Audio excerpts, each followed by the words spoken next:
السلام علیکم۔ ایک دن حضرت سلیمان علیہ السلام سمندر کے کنارے تشریف فرما تھے۔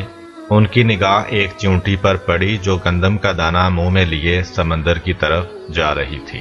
جناب سلیمان علیہ السلام مسلسل اسے دیکھتے رہے۔ وہ چیونٹی چلتے چلتے سمندر کے کنارے پہنچی۔ اسی لمحے ایک مینڈک نے پانی سے اپنا سر باہر نکالا۔ اس نے منہ کھولا، چیونٹی اس کے منہ میں داخل ہو گئی اور مینڈک تیرتا ہوا پانی کے اندر چلا گیا۔ حضرت سلیمان علیہ السلام کافی دیر تک حیرت میں ڈوب کر اس بارے میں سوچتے رہے۔ اچانک وہی مینڈک دوبارہ پانی سے باہر آیا۔ اس نے منہ کھولا اور چیونٹی اس کے منہ سے باہر نکل آئی، لیکن گندم کا دانہ اس کے منہ میں نہ تھا۔ حضرت سلیمان علیہ السلام نے اس چیونٹی کو طلب کیا اور اس واقعہ کے بارے میں اس سے پوچھ گچھ کی۔ چیونٹی نے کہا، اے پیغمبر خدا، اس سمندر کی گہرائی میں ایک پتھر ہے جو اندر سے خالی ہے، اس میں ایک کیڑا رہتا ہے۔ اللہ تعالیٰ نے اس کیڑے کو اسی مقام پر خلق کیا ہے، وہ وہاں سے نکل نہیں سکتا اور میں اس کے لیے کھانا لے جاتی ہوں۔ اللہ تعالیٰ نے اس مینڈک کو مامور کیا ہے کہ وہ مجھے پانی کے اندر اٹھا کر اس پتھر کے پاس لے جاتا ہے اور اپنا منہ اس کے سوراخ پر رکھتا ہے۔ میں اس کے منہ سے باہر نکل کر اس کیڑے کے پاس جاتی ہوں اور گندم کا دانہ اس کے پاس رکھ آتی ہوں۔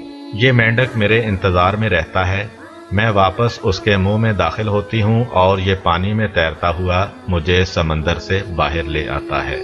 حضرت سلیمان علیہ السلام نے چیونٹی سے کہا، جب تم اس کے لیے گندم کا دانہ لے کر جاتی ہو تو کیا اس سے کبھی کوئی گفتگو بھی سنی ہے؟ چیونٹی نے کہا، ہاں، وہ کہتا ہے، اے وہ ذات کہ جس نے میرے لیے اپنے رزق کو سمندر کی گہرائی میں اس پتھر کے اندر نہیں بلایا، اپنے مومنین بندوں پر اپنی رحمت کو نہ بلا۔ حضرت امام زین العابدین علیہ السلام فرماتے ہیں، چنڈول ایک خوش آواز پرندے کا نام ہے۔ چنڈول کے سر پر تاج ہونے کی وجہ یہ ہے کہ حضرت سلیمان علیہ السلام نے اس کے سر پر دست شفقت پھیرا تو اس طرح کا تاج اس کے سر پر بن گیا تھا۔ ایک دن چنڈول چاہتا تھا کہ اپنی مادہ کے ساتھ ملاپ کرے، لیکن مادہ چنڈول اس کام پر راضی نہ تھی۔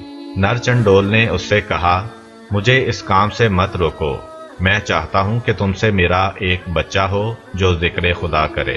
مادہ چنڈول نے جب یہ بات سنی تو اپنے شوہر کا مطالبہ قبول کر لیا۔ پھر جب انڈے رکھنے کا وقت آیا تو وہ انڈے رکھنے کی جگہ کے بارے میں پریشان تھی۔ چنڈول نے کہا، میری رائے یہ ہے کہ سڑک کے قریب انڈے رکھو کہ جو کوئی بھی تجھے دیکھے تو یہ خیال کرے کہ تم دانہ دنکا اکٹھا کرنے کے لیے وہاں پر آئی ہو، لہذا دیکھنے والے کو تم سے کوئی غرض نہ ہوگی۔ مادہ چنڈول نے اپنے شوہر کی تجویز قبول کی اور سڑک کے کنارے انڈے رکھے اور ان پر بیٹھ گئی۔ جب انڈوں سے بچے نکلنے کا وقت قریب ہو گیا تو ایک دن ان دونوں پرندوں نے سنا کہ حضرت سلیمان علیہ السلام کا ٹھاٹھے مارتا ہوا لشکر روانہ ہو چکا ہے اور پرندوں نے ان کے سروں پر سایہ کیا ہوا ہے۔ مادہ چنڈول نے اپنے شوہر سے کہا، حضرت سلیمان علیہ السلام اپنے لشکر کے ہمراہ ہماری طرف آ رہے ہیں تاکہ یہاں سے عبور کریں۔ مجھے خطرہ ہے کہ میں اور میرے انڈے اس لشکر کے پاؤں کے نیچے کہیں نابود نہ ہو جائیں۔ نر چنڈول نے کہا، سلیمان علیہ السلام ایک مہربان اور شفیق انسان ہیں، لہذا پریشان ہونے کی کوئی ضرورت نہیں ہے۔ کیا تم نے بچوں کے کھانے کے لیے کچھ اکٹھا کیا ہے؟ مادہ چنڈول نے کہا، ہاں، میرے پاس ایک ٹڈی ہے جو میں نے بچوں کے لیے رکھی ہوئی ہے۔ کیا تمہارے پاس بھی کوئی چیز ہے؟ چنڈول نے کہا، میرے پاس کھجور کا ایک دانہ ہے جو میں نے بچوں کے لیے رکھا ہوا ہے۔ مادہ چنڈول نے کہا، تم کھجور اور میں ٹڈی اٹھا لیتے ہیں۔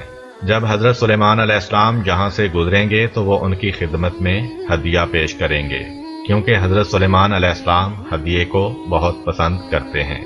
نر چنڈول نے کھجور اپنی چونچ میں لی اور مادہ چنڈول نے ٹڈی اپنے دونوں پاؤں سے اٹھائی اور دونوں حضرت سلیمان علیہ السلام کی خدمت میں حاضر ہوئے۔ حضرت سلیمان علیہ السلام تخت پر تشریف فرما تھے، ان کا استقبال کیا۔ چنڈول ان کی دائیں طرف اور مادہ چنڈول بائیں طرف بیٹھ گئی۔ حضرت سلیمان علیہ السلام نے ان دونوں پرندوں سے احوال پرسی کی۔ انہوں نے بھی اپنی زندگی کا واقعہ جناب کی خدمت میں بیان کیا۔ حضرت سلیمان علیہ السلام نے ان کا ہدیہ قبول کر لیا اور لشکر کو وہاں سے ایک طرف موڑ دیا تاکہ ان کے انڈے پاؤں تلے نہ روند ڈالیں، اور ان کے سر پر دست شفقت پھیرا اور ان کے لیے دعا کی۔ حضرت سلیمان علیہ السلام کی دعا اور ان کے ہاتھ کے مس کرنے کی وجہ سے ان پرندوں کے سر پر ایک خوبصورت تاج نکل آیا۔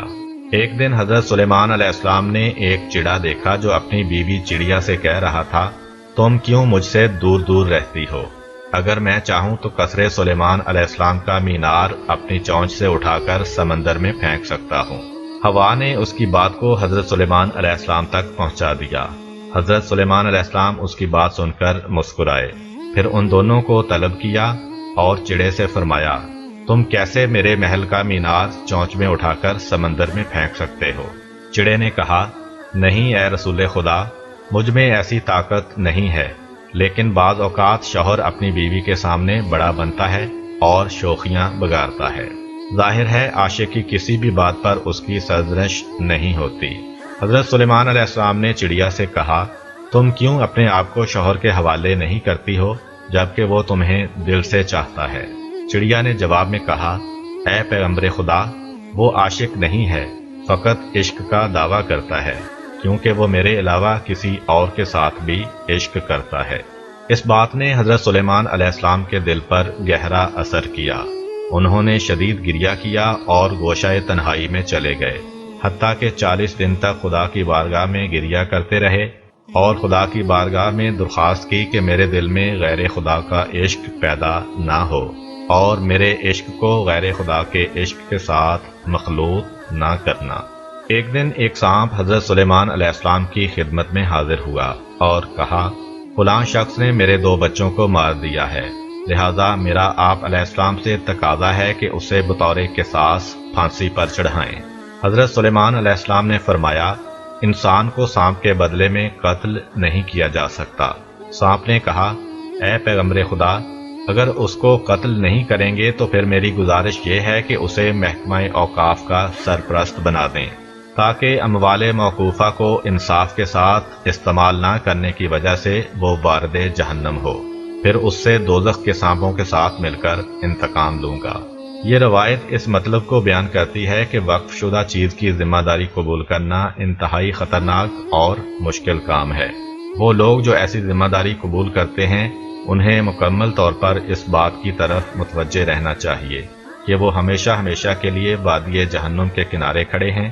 ایسا نہ ہو کہ وہ اس موقوفہ مال میں اپنی ذمہ داری انجام دینے میں کوتاہی کریں کہ اس کی سزا انتہائی سخت ہے۔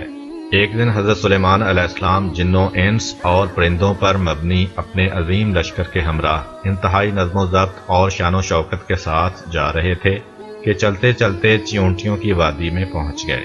جناب سلیمان علیہ السلام بھی اپنے لشکر کے ہمراہ تخت پر براجمان تھے اور ہوا بڑے آرام سے جھولا جھلاتے ہوئے لے جا رہی تھی۔ اس دوران میں ایک چیونٹی نے دوسری چیونٹیوں سے مخاطب ہو کر کہا، اے چیونٹیوں، اپنے اپنے سوراخوں میں گھس جاؤ، کہیں سلیمان علیہ السلام اور اس کا لشکر تمہیں پامال نہ کر دے اور انہیں اس کا پتہ بھی نہ چلے۔ حضرت سلیمان علیہ السلام نے جب اس چیونٹی کی آواز سنی تو مسکرا دیے اور کہا، پروردگار، مجھے توفیق دے کہ میں تیری نعمت کا شکریہ ادا کروں جو تو نے مجھے اور میرے والدین کو عطا کی ہے، اور ایسا نیک عمل کروں کہ تو راضی ہو جائے اور اپنی رحمت سے مجھے اپنے نیک بندوں میں شامل کر لے۔ حضرت سلیمان علیہ السلام نے اپنے نوکروں کو حکم دیا کہ اس چیونٹی کو میرے پاس لایا جائے۔ نوکروں نے فوراً اس چیونٹی کو ان کی خدمت میں حاضر کیا۔ جناب سلیمان علیہ السلام نے اس چیونٹی سے فرمایا، کیا تمہیں معلوم نہیں ہے کہ میں خدا کا پیغمبر ہوں اور کبھی کسی پر ظلم و زیادتی نہیں کرتا؟ چیونٹی نے کہا، ہاں میں یہ بات جانتی ہوں۔ حضرت سلیمان علیہ السلام نے فرمایا، پھر تم نے چیونٹیوں کو مجھ سے کیوں ڈرایا ہے؟ چیونٹی نے عرض کیا، میں اس بات سے ڈری تھی کہ یہ چیونٹیاں آپ کی شان و شوکت اور زرق و برق دیکھ کر دنیا کی دیوانی نہ ہو جائیں اور خدا کو نہ بلا دیں۔ میں چاہتی تھی کہ وہ اپنے اپنے سوراخوں میں گھس جائیں اور آپ کا جاہو حشم نہ دیکھیں۔ اس کے بعد چیونٹی نے عرض کیا، کیا آپ کو علم ہے کہ اللہ تعالیٰ نے اپنی عظیم ترین مخلوقات میں سے ہوا کو آپ کے تابع کیوں کرا دیا ہے؟ جناب سلیمان علیہ السلام نے فرمایا، اس بارے میں مجھے علم نہیں ہے۔ چیونٹی نے کہا، اس لیے کہ آپ سمجھیں کہ آپ کا ملک برباد ہونے والا ہے اور اس پر اعتماد نہیں کرنا چاہیے، اور اگر خداوند عالم